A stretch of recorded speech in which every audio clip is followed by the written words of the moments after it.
Welcome to my kitchen. Today we're going to be making a Baileys cheesecake. And just because I'm a dietitian, do not be deceived. This is not a healthy recipe, but I can assure you that it is very, very tasty. And it is a favorite in my household and perfect for Christmas, Thanksgiving, or any occasion really. I'll leave a link in the description box below with all the details about the recipe and all the measurements. And I'll also put them on screen as we go along too. But what you will need is butter and digestive biscuits. So what we start off by doing is we want to crush all of the digestive biscuits. So I simply just do this till I have all of the biscuits crushed. And now we're going to melt the butter over the stove and add the biscuits. We like to have quite a thick biscuity base, so we use a lot of butter and we use a lot of biscuits. And so I'd recommend melting the butter quite slowly because you don't want it to burn and you don't want it to boil either. So just take your time with this step. Once it's all melted, we can then move on to adding in our biscuits. So I'm gonna bring it back over here.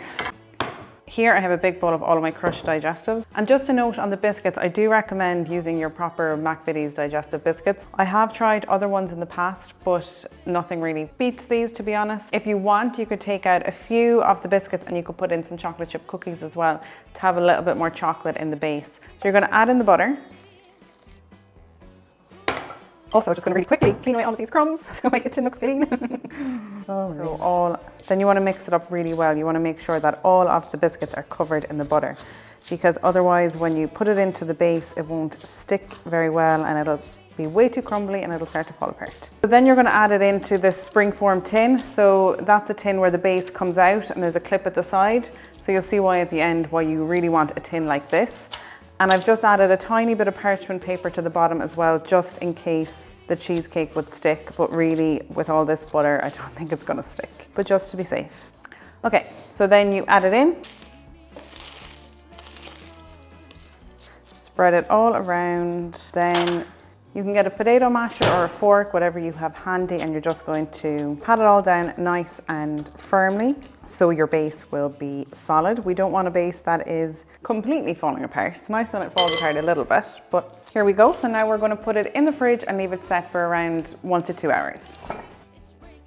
Okay, and while that is setting in the fridge, we're now going to move on and start to make the cheesecake filling. So for this part, we're going to add all of the cream cheese into a bowl with the Baileys, with the icing sugar, and then we're going to just lightly whip it all together. I'm going to sieve in the icing sugar just to make sure that we don't have any lumps. Spoon to speed that along. Then for the good part, you add in your Baileys. So it's around 25 mils, but if you're brave like me, you might just eyeball it. And then whip it lightly together. So just start off at a low setting so it doesn't all come flying into your face.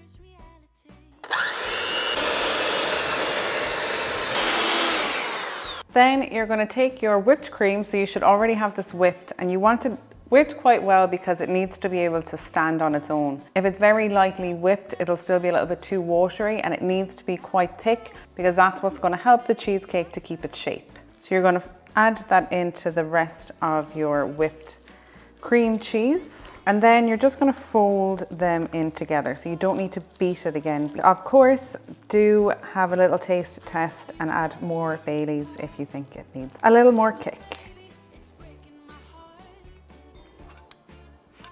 Now the next part is optional, which is to add in some grated chocolate or to add in some chocolate chips, just to give it a little bit more texture and to add in another flavour. And I think Baileys and milk chocolate go quite well together, but you don't want to add in too much chocolate because then it might overpower and take from the Baileys. So I have found around 100 grams to be the optimal amount. I didn't have any grated chocolate today, so I'm going to use these chocolate chips instead, which is just a little bit easier as well because I don't have to grate the chocolate now. So give that a good mix.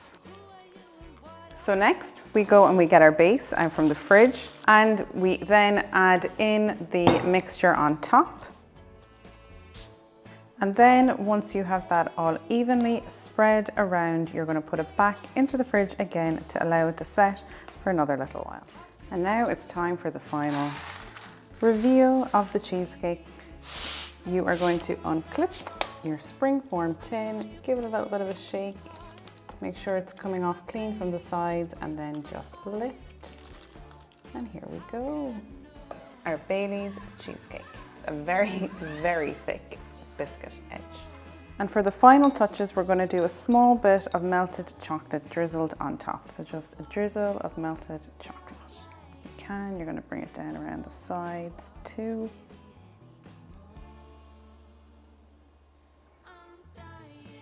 And there we have it, our Baileys cheesecake.